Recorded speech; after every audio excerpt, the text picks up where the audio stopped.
Baik, kita lanjutkan lagi. Kita bahas masih dalam saluran transmisi. Untuk parameter berikutnya yang kita bahas adalah apa yang disebut dengan impedansi input. Impedansi input. Nah, apa itu impedansi input? Misalnya kita memiliki suatu saluran transmisi seperti ini gambarnya. Ya, saluran transmisi. Ini gambar saluran transmisi skemanya ya. Dia terhubung ke suatu beban, misalnya beban itu kita lambangkan dengan ZL. Kemudian kita memiliki nilai impedansi karakteristik dari saluran transmisi ini adalah Z0, di mana panjang saluran transmisi ini adalah panjangnya adalah L gitu misalnya kan. Maka kita bisa mengetahui berapa impedansi input di sini gitu. Atau kita lambangkan seperti ini cara menggambarnya. Itu berapakah Z in atau Z input, impedansi input di sini. Nah, mengetahui impedansi input ini berguna nanti apabila kita ingin melakukan penyederhanaan rangkaian dalam rangka melakukan perhitungan karakteristik atau parameter-parameter yang ada dalam saluran transmisi. Maka kita kadang-kadang perlu untuk mendapatkan nilai Z input atau impedansi input di titik sini gitu ya. Di titik sini. Apabila ada suatu saluran transmisi yang terhubung dengan beban ZL dan karakteristik saluran transmisi Z0. Nah, rumusnya itu kita pakai saja, langsung saya tuliskan di sini rumusnya. Z in nih, yaitu kita lambangkan biasa Z in yaitu D min L. Jadi di sini nilainya 0 ya, kalau kita bisa bilang posisi ya, di sini nilainya posisinya 0. Ke sana kan minus, ke sini plus posisinya. Maka ini L panjangnya, maka di sini adalah min L. Maka Z in pada saat di posisi min L, Z in di posisi min L, itu rumusnya adalah Z0 ya dikali dengan ZL ditambah JZ0 dikali tangen beta L per dibalik ya, Z0 nya di sini jadinya. Tadi ZL dimulai, sekarang mulai Z0 tambah J, ZL nya pindahkan ke sini, ZL tangen beta L. Nah, seperti itu rumusnya. Nah, lihat di sini bahwa cara mudah membuat persamaan inilah, cara mudah mengingatnya lah Z0, setelah Z0 ZL ditambah JZ0 lagi tangen beta L per kalau ZL-nya di sini, maka Z0-nya di sini, di bawahnya Z0 pindah ke sini. Z0 ini disilang, ZL-nya di sini, tangen beta L. Ini cara mudah untuk mengingat rumusnya saja ya. Nah, inilah rumus untuk mengetahui nilai impedansi karakteristik impedansi input dari suatu saluran transmisi. Kita beri sebuah contoh soal, misalnya ya, contoh soal.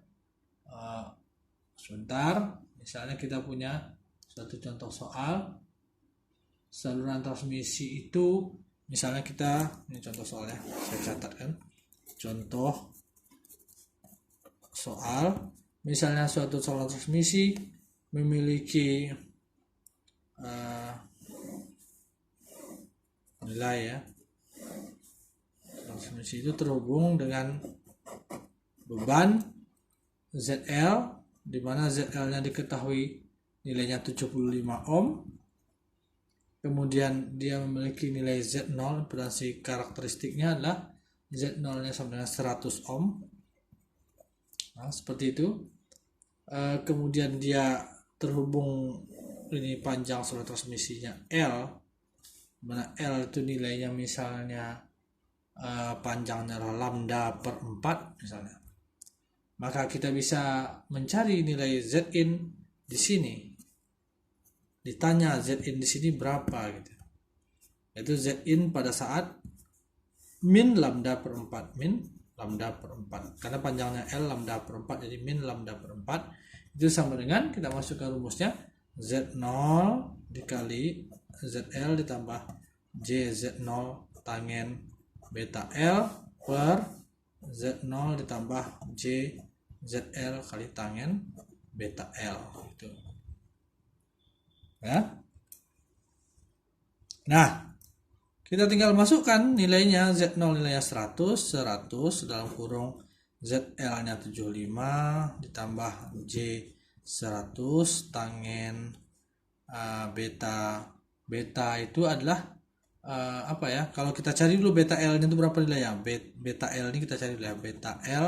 Beta itu 2V per lambda, L-nya tadi lambda per 4, coret 2, maka jadi V per 2, maka beta L V per 2, maka J100 beta L nya V per 2 tangen V per 2 per 100 tambah J75 tangen V per 2.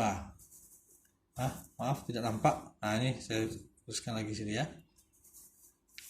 Tangen V per 2. Nah kalau kita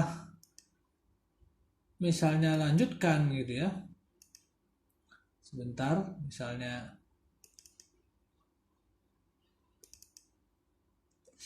kalau kita ingin lanjutkan, ini kan bisa kita lihat bahwa berapakah nilai tangen V per 2 gitu. Tangen V per 2 itu kan sama dengan tidak hingga itu. Tangen V per 2 itu kalau kalian cari itu tidak hingga, karena grafik tangen itu kan seperti ini gitu ya. Ini 90 derajat, ini min 90 ya. Grafik tangen itu kan begini gitu. Ini jadi mendekati 90 derajat, nilainya semakin lama semakin tinggi, makin lama makin tinggi terus tanpa bisa pernah mencapai 90. Artinya tangen 90 itu tidak hingga. Tangen V per 2 itu tidak hingga. Maka kita masukkan nilai tidak hingga per tidak hingga di sini, kita tidak akan bisa menghitung ini. Karena kalau kita masukkan nilai tidak hingga per tidak hingga, hasilnya tidak tentu. Ya. Jadi kalau kita masukkan nilai tidak hingga di sini, hasilnya tidak tentu. Maka kita harus melakukan manipulasi dalam mencari hasil nilai ini. Kita harus melakukan manipulasi. Caranya adalah kita mengalihkan tangen V per 2 ini dengan cos V per 2 ya. Kalau kita lanjutkan di sini, dia menjadi 100 dikali 75 tambah J100 tangen V per 2 ini kan sin V per 2 per cos V per 2 kan, ya kan, per tangen itu kan sin per cos. Jadi kita harus 100 ditambah J75 ya kan. Di sini tangen V per 2 kita lagi-lagi kita tulis sin V per 2 per cos V per 2. Nah, ini kita kalikan dengan cos V per 2 per cos V per 2. Nah, kalau kita kalikan cos per cos kan nilai 1, maka dia nilai ini tidak akan mengganggu nilai ini, maka dia boleh dikalikan dengan ini untuk memanipulasi ini. Sehingga hasilnya adalah 175 dikali cos V per 2 cos V per 2 ditambah J100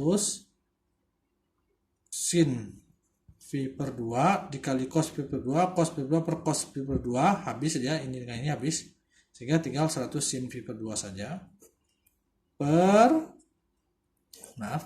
cos kali ini jadi 100 cos V per 2 ditambah J75 sin V per 2 cos V per 2 sama ini saling habis, tinggal sin V per 2. Kita ketahui bahwa sin V per 2 sin 90 itu nilainya 1 ya, nilainya adalah 1, sementara cos V per 2 cos 90 nilainya 0, maka ini nilainya 0, ini nilainya 0 ya, sama dengan 0, ini sama dengan 0, ini nilainya sama dengan 1, ini 1, jadi 175. Jadi hasilnya adalah 100 dikali ini 0 ditambah J nilainya 1, ini sama dengan nilainya 1, ini nilainya sama dengan 1, maka dikali J100 per J75, maka sama dengan 100 dikali J nya seling habis, jadi 100 per 75 sama dengan